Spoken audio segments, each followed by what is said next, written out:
पुणी थे गोटे नुआ वीडियो को आपण मानक स्वागत करुच्ची। आज संध्यारे मूषा माने गोटे प्लान करिकि मो पेटरे जोरदारिया गोटे रेस चलई देइछंती।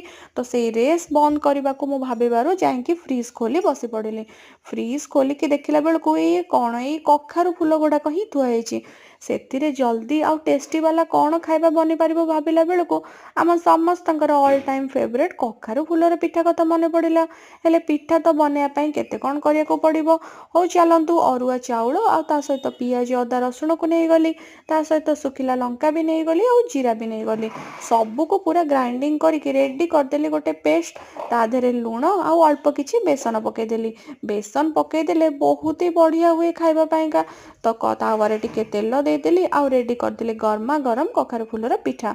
तो एबे तो सरला पेट पूजा आउ पेट पूजा भी सरी गला आउ मन भी शांति हो गला और रेस भी बंद मूषा मानकर।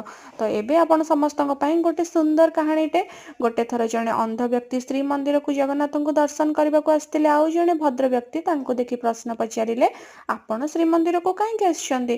तो अंध लोक जन कहले मु जगन्नाथ को दर्शन करने को आसछि। भद्र व्यक्ति जनक पुणी प्रश्न करुचंती आपण तो अंध जगन्नाथ को केमिति देखि पारिबे।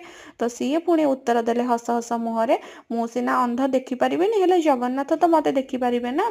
तो जीवन रे बेले बेले दृष्टिकोण रे ही फरक थाए नचेत आउ किछि भी न थाए।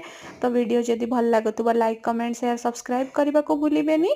आउ एमतिका सुंदर सुंदर वीडियो देखिया पाइका मो सहित जोड़ी ही रुहंतु। रहउची जय जगन्नाथ।